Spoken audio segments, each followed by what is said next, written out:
Contohnya, dia tidak boleh diterima masuk. Kecuali kita layak untuk memasukkannya dalam satu pengecualian yang diberikan oleh undang-undang. Melalui Seksyen 32 bracket 1 bracket B. 32 1B. Dia membenarkan keterangan dengan cakap masuk. Keterangan dengan cakap ni dia nak masukkan dalam kategori ini ialah keterangan yang daripada saksi yang telah meninggal dunia atau saksi yang tidak boleh dijumpai. Jadi pihak pendakwaan mengatakan Jolo ni adalah saksi yang tidak boleh dijumpai. Jadi keterangan dengar cakapnya boleh diguna.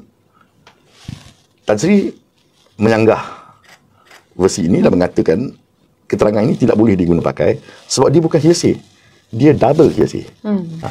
Dia keterangan daripada seorang yang mengatakan dia mendengar daripada seorang tentang apa yang dikatakan oleh seorang yang lain. Jadi dia bukan sahaja hearsay. Bukan saja Jolo tak datang tu, keterangan itu berpunca daripada Jolo. Keterangan itu berpunca daripada Datuk Seri Najib. So, hujah pembelaan ialah keterangan itu tidak boleh diguna pakai sebab Datuk Seri Najib ada dan dia memberi keterangan di mahkamah. Kenapa nak masukkan keterangan hearsay melalui pengecualian undang-undang tu sedangkan sumber orang yang bercakap tu akhirnya Datuk Seri Najib dan dia ada di mahkamah. So, kena terima keterangan yang dia bagi. Itu satu. Yang kedua ialah tentang sama ada Jolo, Nik Faisal semua ni boleh dianggap sebagai saksi yang tidak boleh dijumpai.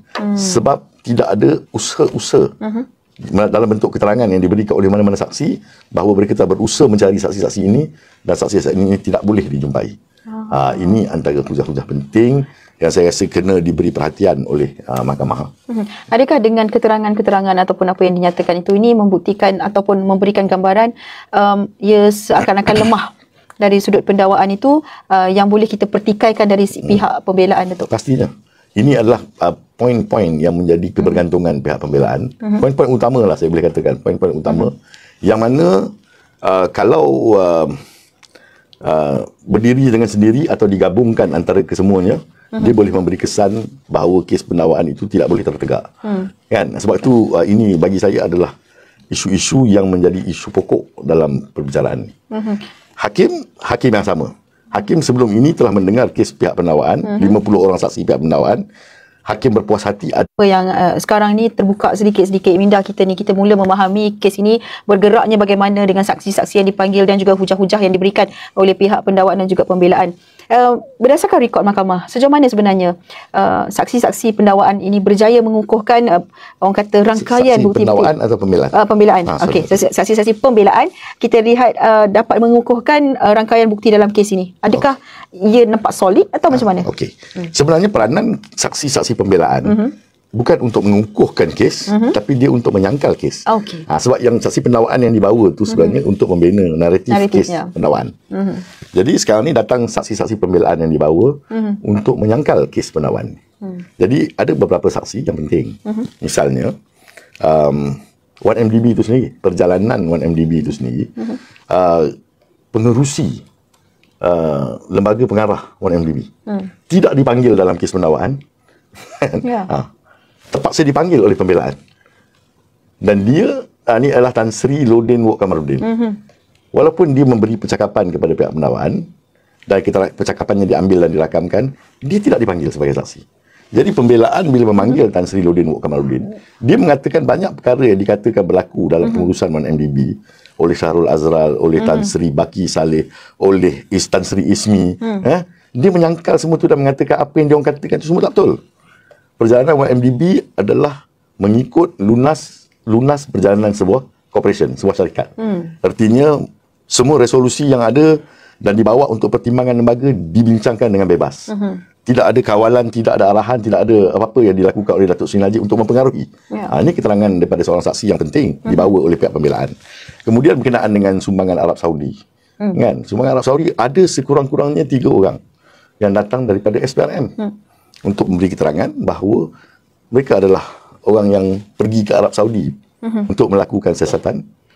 Dan dalam siasatan yang mereka buat, ia menunjukkan bahawa sumbangan yang diberi oleh keluarga Diraja Arab Saudi itu sah. Dan ada wujud. Dia bukan satu dongengan ataupun fiksyen seperti yang dinyatakan oleh pihak pendakwaan dan seperti yang diputuskan oleh mahkamah di akhir kes pendakwaan. Kemudian SAC Raja Gopal daripada PDRM juga datang. Kan? Dia juga memberi keterangan bahawa dia mengetuai pasukan siasatan daripada PDRM yang menjalankan siasatan serentak dengan SPRM.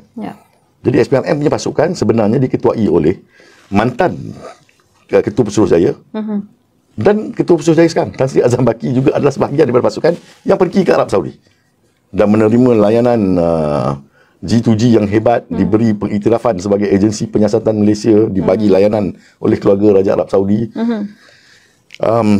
Jadi PDRM kemudian pun buat siasatan juga. Dan PDRM juga mengesahkan bahawa sumbangan Arab Saudi itu sah dan betul.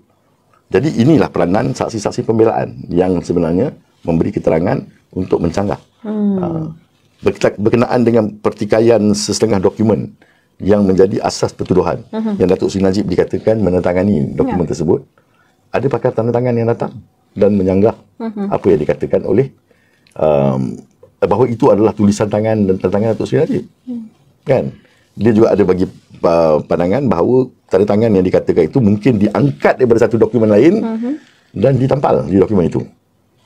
Ini bentuk keterangan yang ada. Ada juga saksi daripada SPRM yang datang. Ada pertikaian fakta berlaku tentang sumbangan Arab Saudi ini. Pihak pendakwaan punya kes ialah cerita tentang sumbangan Arab Saudi ini adalah fiksyen. Fiksyen tidak boleh dipercayai. Dia kata tidak wujud. Sebab apa? Sebab saksi terakhir yang memberi keterangan, Jasmine Lu, dia datang balik daripada pelarian, dia lari ke luar negara, daripada dia lari ke mana, asalnya saya ingat China mungkin. Kemudian Jolo menyeludup dia masuk ke Myanmar. Dia tinggal di Myanmar. Dia bagi keterangan ni, bukan saya buat keterangan dia bagi keterangan, dia diseludup masuk ke Myanmar atas urusan yang dibuat oleh Jolo. Kemudian Jolo membiayai kehidupan dia dengan memberi dia pembiayaan kehidupan bulanan lah. Di situ sampailah masa dia rasa dia nak serah diri dan balik ke Malaysia untuk datang menghadapi risiko undang-undang, tapi dia tak didakwa. Dia dimasukkan dalam proses perlindungan saksi, dijadikan saksi untuk beri keterangan terhadap Datuk Seri Najib. Jasmine Lu ni, kan? Macam mana? Boleh jadi macam tu ya? Bolehlah dibuat. Bukanlah satu benda yang boleh. Kita boleh jadikan seorang suspek itu ditukar status dia menjadi saksi dan dia tidak didakwa, dia diberi immunity. Itu boleh berlaku, tak ada kesalahan. Cuma bila dia datang saksi terakhir, dia kata semua dokumen sumbangan Arab Saudi ini sebenarnya dipalsukan oleh seorang bernama Ki Kok Tiam yang telah meninggal dunia. Okey. Jadi ini untuk menunjukkan bahawa derma yang diberikan oleh keluarga Arab Saudi itu tidak sah. Tapi bila saksi pendakwaan disoal balas oleh Tan Sri Shafie, Joanna Yu, pegawai bank yang menjaga akaun Datuk Seri Najib, dia kata bahawa menjelang bulan Jun 2014, dia sudah menerima surat sumbangan yang terakhir, yang keempat. Dia ada 4 surat sumbangan yang diberikan. Semua diterima oleh M-Bank. Semua dimaklumkan kepada Bank Negara. Dan menjelang Jun 2014, dia menerima surat sumbangan yang terakhir. Tetapi Jasmine Lu ni datang bagi keterangan bahawa dokumen sumbangan Arab Saudi itu dipalsukan di Mayfair di London, England pada bulan Januari 2015. Okey, so sekarang ada percanggahan. 2014, M-Bank kata dia telah terima. 2015 dia ni kata dipalsukan. Ni keterangan yang bercanggah antara dua saksi pendakwaan.